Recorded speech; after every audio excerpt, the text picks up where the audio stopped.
तो दोस्तों आज हम फिर लेकर आए हैं आपके लिए देश और दुनिया की सभी ताज़ा और बड़ी खबरें। आज की सबसे पहली और बड़ी खबर हम आपको बताएंगे। महाराष्ट्र से निकली संघर्ष यात्रा पहुंची दिल्ली, गाजीपुर बॉर्डर के किसान आंदोलन में होगी शामिल। वहीं अगली बड़ी खबर हम आपको बताएंगे। गुजरात में आम आदमी पार्टी को मिला जन समर्थन, सूरत में 600 बीजेपी कार्यकर्ताओं ने ज्वाइन की आम आदमी पार्टी। इसी के साथ अगली बड़ी खबर हम आपको बताएंगे। गुरनाम सिंह चढ़ूनी का बड़ा बयान, एमएसपी पर कानून बनाए सरकार तो संशोधन पर हो सकता है विचार। वहीं अगली बड़ी खबर हम आपको बताएंगे। सुब्रमण्यम स्वामी का भाजपा पर बड़ा हमला, खड़ा किया बड़ा सवाल, बोले क्या भाजपा का आईटी सेल के वो ट्विटर भी बंद होंगे जो विपक्षियों के खिलाफ गंदी बात फैलाते हैं। इसी के साथ अगली बड़ी खबर हम आपको बताएंगे। अनिश्चित काल तक चल सकता है किसान आंदोलन, खत्म करने का कोई प्लान नहीं, राकेश टिकैत का बड़ा ऐलान। इसी के साथ अगली बड़ी खबर हम आपको बताएंगे। हनुमानगढ़ में किसान महापंचायत, राहुल गांधी बोले तीनों काले कानून किसानों को बर्बाद कर देंगे। इसी के साथ अगली बड़ी खबर हम आपको बताएंगे। कांग्रेस विधायक इरफान अंसारी की बीजेपी सांसदों को चेतावनी, घुसने नहीं देंगे झारखंड में। वहीं अगली बड़ी खबर हम आपको बताएंगे। ममता बनर्जी ने बीजेपी को दिया चैलेंज, कहा आरोप साबित न हो तो इस्तीफा दे मोदी सरकार। वहीं अगली बड़ी खबर हम आपको बताएंगे। हमने करनाल में सीएम का हेलीकॉप्टर नहीं उतरने दिया, कुछ दिन में टूट जाएगी हरियाणा सरकार। गुरनाम सिंह चढ़ूनी का बड़ा बयान। इसी के साथ अगली बड़ी खबर हम आपको बताएंगे। बंगाल में लेफ्ट कांग्रेस ने बुलाया 12 घंटे का बंद, सुजान चक्रवर्ती बोले स्कूल छात्रों को नहीं रोका गया। तो चलिए देख लेते हैं आज की पहली बड़ी खबर। महाराष्ट्र से निकली संघर्ष यात्रा पहुंची दिल्ली, गाजीपुर बॉर्डर के किसान आंदोलन में होगी शामिल।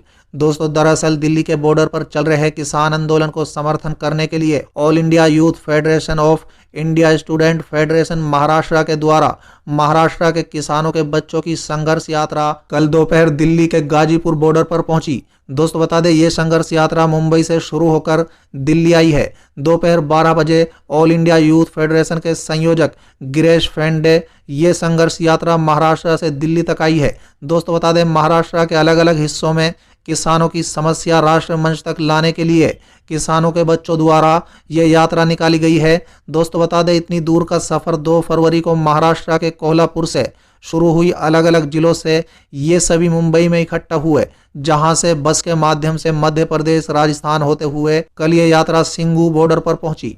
चलिए अगली खबर। गुजरात में आम आदमी पार्टी को मिला जन समर्थन, सूरत में 600 बीजेपी कार्यकर्ताओं ने ज्वाइन किया आम आदमी पार्टी। दोस्तों दरअसल आम आदमी पार्टी ने जिन राज्यों में आगामी विधानसभा या फिर स्थानीय निकाय चुनाव लड़ने का ऐलान किया है उनमें से गुजरात भी एक है। इन दिनों आम आदमी पार्टी गुजरात, पंजाब, यूपी, गोवा और उत्तराखंड में जमकर चुनाव प्रचार कर रही है।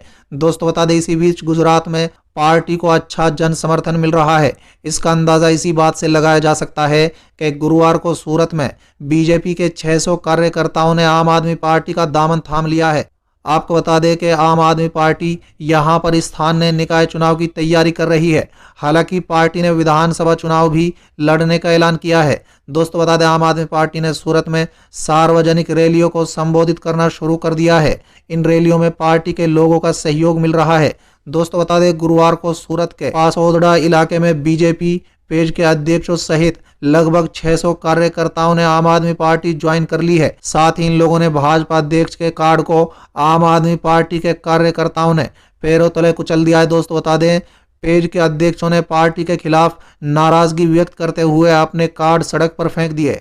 चलिए अगली खबर। गुरनाम सिंह चढ़ूनी का बड़ा बयान, बोले एमएसपी पर कानून बनाए सरकार तो संशोधन पर कर सकते हैं विचार। दोस्तों दरअसल 3 कृषि कानूनों को लेकर किसानों का आंदोलन 80 दिन पूरा कर चुका है।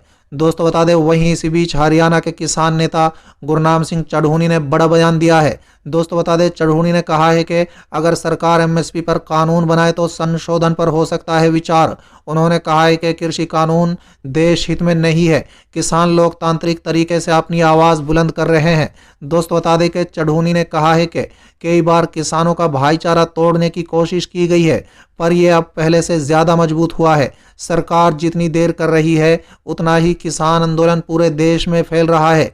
चढ़ूनी ने कहा है कि जो राजा प्रजा के हित में काम नहीं करे उस सरकार को गिरना ही बेहतर है। उन्होंने कहा है कि कृषि कानूनों को लेकर सरकार ने किसान मजदूर को सड़कों पर उतरने के लिए मजबूर किया है। चलिए अगली खबर। बीजेपी सांसद सुब्रमण्यम स्वामी का भाजपा पर हमला, कहा क्या भाजपा का आईटी सेल के वो ट्विटर भी बंद होंगे जो विपक्षियों के खिलाफ गंदगी फैलाते हैं। दोस्तों दरअसल सरकार ने ट्विटर को 257 अकाउंट को हर हाल में डिलीट करने को कहा था। 26 जनवरी को किसान आंदोलन के दौरान हुई हिंसा के बाद सरकार ने कई सारे ट्विटर अकाउंट पर नकेल कसना शुरू कर दिए थे। दोस्तों बता दें, इसी बीच सरकार द्वारा उठाए जा रहे इस कदम पर भाजपा नेता सुब्रमण्यम स्वामी ने प्रतिक्रिया देते हुए कहा है कि क्या सरकार प्रधानमंत्री के पॉपुलर करने के लिए विपक्षी नेताओं के लिए गंदी भाषा इस्तेमाल करने वाले बीजेपी IT सेल के अकाउंट की जांच करवाएगी।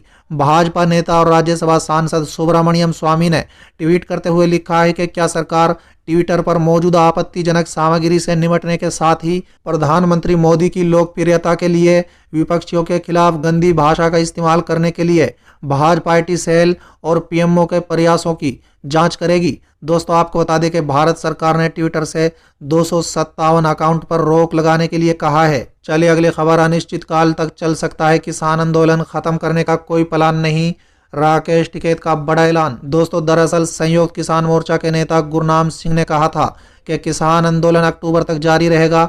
उनके इस बयान पर भारतीय किसान यूनियन के प्रवक्ता राकेश टिकैत ने प्रतिक्रिया दी है। दोस्तों बता दें, टिकैत ने शुक्रवार को साफ कर दिया है कि आंदोलन अनिश्चित काल तक चलेगा। उन्होंने कहा है कि इस आंदोलन की अवधि को लेकर किसी भी तरह की प्लानिंग नहीं की गई है।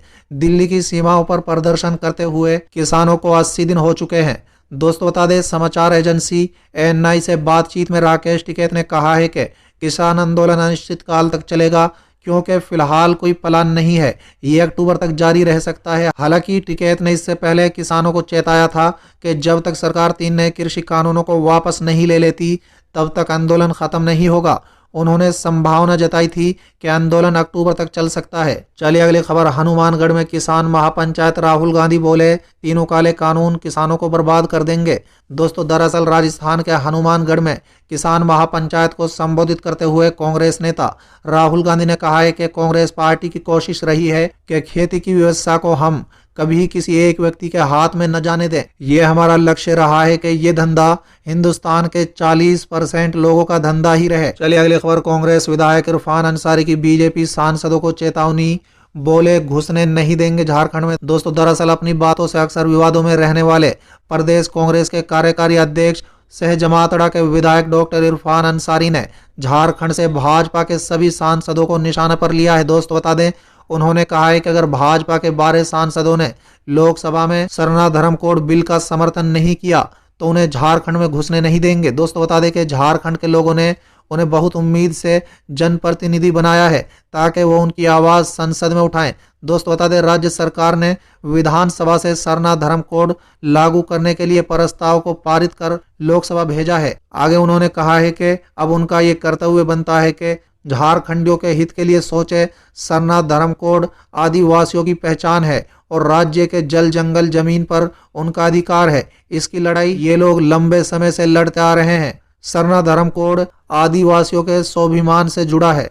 चलिए अगली खबर, ममता बनर्जी ने बीजेपी को दिया चैलेंज, कहा आरोप साबित न हो तो इस्तीफा दे मोदी सरकार। दोस्तों दरअसल पश्चिम बंगाल की मुख्यमंत्री ममता बनर्जी ने गुरुवार को भारतीय जनता पार्टी को अपना यह आरोप साबित करने को चुनौती दी कि उनकी पार्टी तृणमूल कांग्रेस ने केंद्र द्वारा राज्य के भेजे गए धन का दुरुपयोग किया है। दोस्तों बता दें, बनर्जी ने कहा है कि बीजेपी द्वारा ये साबित नहीं कर पाने पर नरेंद्र मोदी सरकार को इस्तीफा दे देना चाहिए। तृणमूल कांग्रेस सुप्रीमो ममता बनर्जी ने कोलकाता में गैर सरकारी संगठनों और नागरिक समाज संगठनों के एक कार्यक्रम को संबोधित करते हुए दावा किया है कि बीजेपी नेता अमित शाह द्वारा इस्तेमाल की जाने वाली भाषा से अहंकार की बू आ रही है और ये केंद्र गृह मंत्री को शोभा नहीं देता। दोस्तों बता दें कि ममता ने कहा है कि हम हमेशा पश्चिम बंगाल में सभी का स्वागत करते हैं, लेकिन अमित शाह द्वारा आज की गई टिप्पणी अनुचित है और इससे सत्ता की भूख का पता चलता है। मैं बहुत स्पष्ट रूप से कह रही हूं कि गृह मंत्री द्वारा ऐसे शब्द अच्छे नहीं लगते।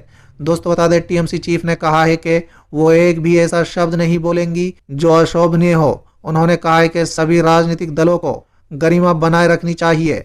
चलिए अगली खबर, हमने करनाल में सीएम का हेलीकॉप्टर नहीं उतरने दिया, कुछ दिनों में टूट जाएगी हरियाणा सरकार, गुरनाम सिंह चढ़ूनी का बड़ा बयान।